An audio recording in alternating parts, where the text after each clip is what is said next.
Assalamualaikum warahmatullahi wabarakatuh. Saya Dwi Ratnasari dari kelas 4D yang akan mempresentasikan mengenai makalah yang sudah saya buat mengenai bimbingan anak usia dini yang bertema peran orang tua dan guru dalam mengenali karakter dan kompetensi anak didik. Untuk latar belakang dari makalah ini adalah harapan orang tua yang ingin anaknya cerdas dan berperilaku baik dalam kehidupan sehari-hari, dan juga ingin menjadikan anak didik yang luar biasa dan tangguh melalui setiap tantangan di masa depan. Kemudian untuk rumusan masalah dari tema saya adalah bagaimana dan cara peran orang tua dan juga guru dalam mengenal karakter dan kompetensi anak didik. Kemudian tujuan dari makalah ini adalah memberikan pengetahuan yang seluas-luasnya mengenai peran orang tua dalam mengenali karakter dan kompetensi anak yang berbeda-beda, begitu juga dengan para guru. Kemudian untuk pengertian dari karakter itu sendiri, jadi kita sebagai orang tua dan juga guru harus mengenali, memahami apa sih pengertian dari karakter dan juga kompetensi itu sendiri. Pengertian dari karakter adalah sifat dan kepribadian yang dibentuk oleh orang tua dengan cara mengajarkan karakter-karakter yang positif kepada anak-anak. Kemudian kompetensi itu sendiri adalah kemampuan yang dibutuhkan untuk melakukan atau melaksanakan pekerjaan yang dilandasi oleh pengetahuan, keterampilan, dan juga sikap kerja. Di sini kita bahas mengenai karakter anak terlebih dahulu, di mana di dalam karakter seorang anak itu mempunyai berbeda-beda, yaitu macam-macam karakter anak, seperti Korelis, yaitu sosok yang pemimpin, berpikir cepat, memiliki sifat yang kompetitif atau bersaing, mandiri, dan tahu apa yang anak-anak inginkan. Kemudian macam yang kedua adalah sanguinis atau optimis, di mana anak tersebut cenderung optimis, ceria, mudah bergaul, banyak bicara, dan imajinatif. Kemudian untuk karakter yang ketiga adalah melankolis. Di sini sifatnya sifat yang setia, tabah, sangat cerdas secara emosional dan suka menolong.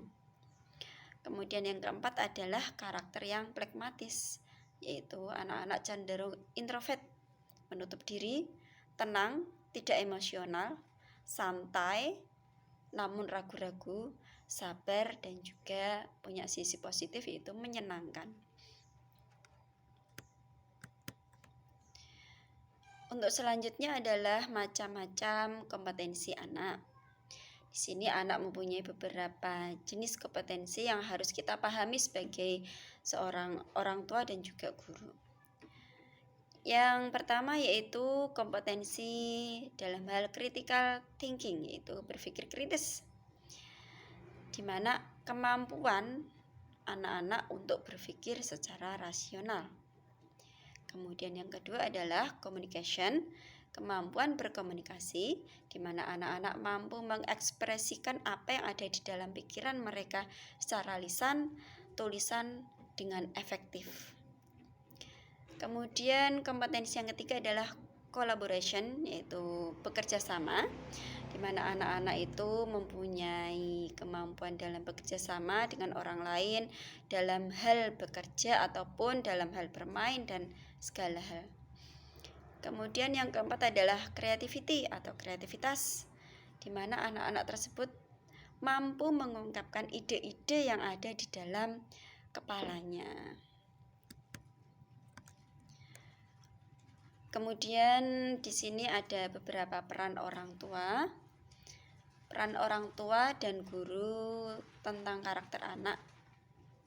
Apa saja perannya orang tua dan guru? Yaitu yang pertama, dalam mengenal karakter anak, kita sebagai orang tua dan guru, yaitu yang pertama, yaitu mengamati anak saat ia melakukan berbagai kegiatan.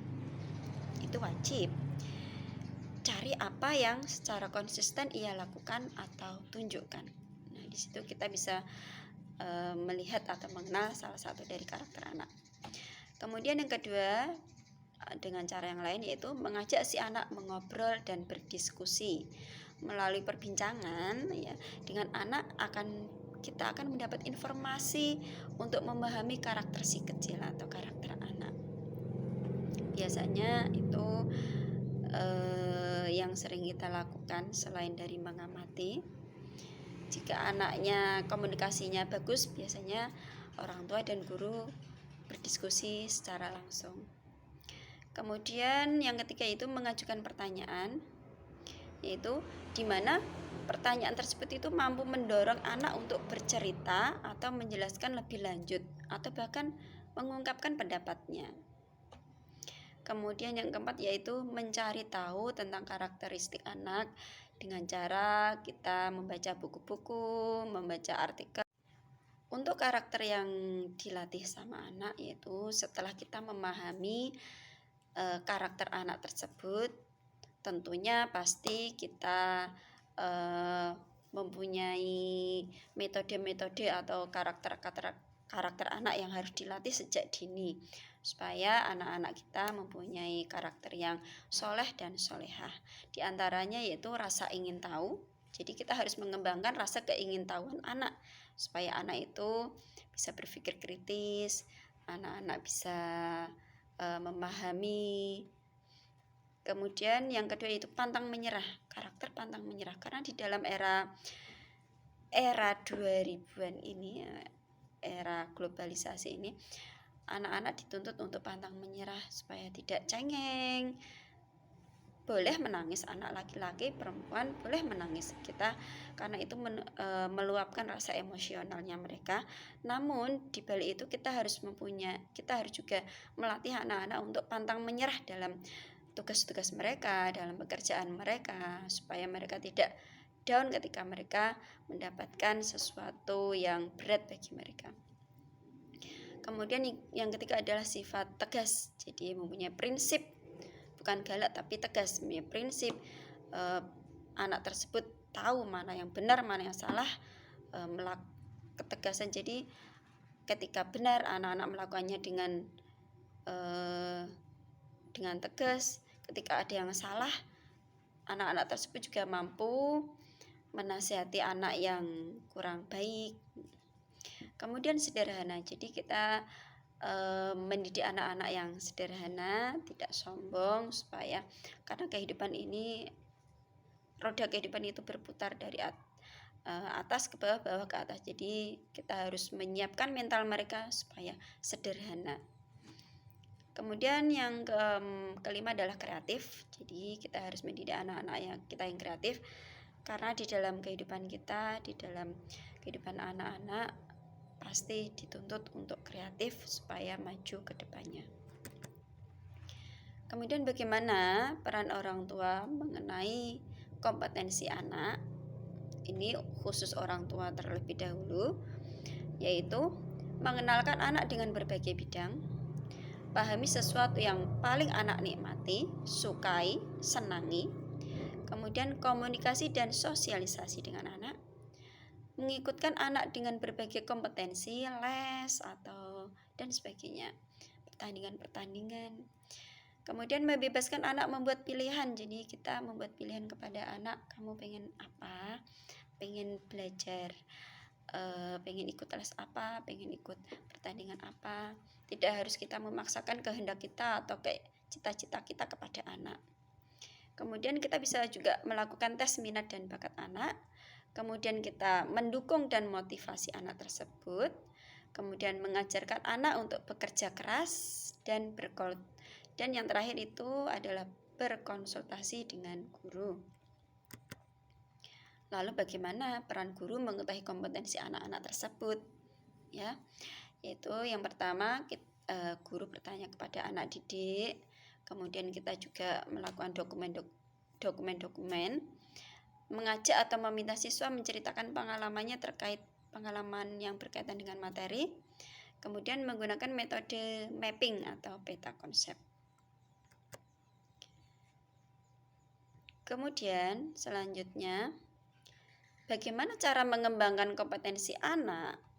Yaitu ada banyak cara, yaitu yang pertama, bangun keterampilan dan pengetahuan anak yang ada. Jadi kita harus membangunkan keterampilan, pengetahuan anak-anak. Berikan motivasi secara intrinsik, jadi secara dari dalam diri hatinya anak ya. Tetapkan tujuan dan sasaran, mengajarkan mindset untuk berkembang, biasanya melalui pertanyaan pemantik, kemudian membangun pola pikir positif, libatkan lingkungan sekitar, orang tua, guru, tetangga, dan lain-lain, kemudian atur layanan konseling dan ekstrakurikuler.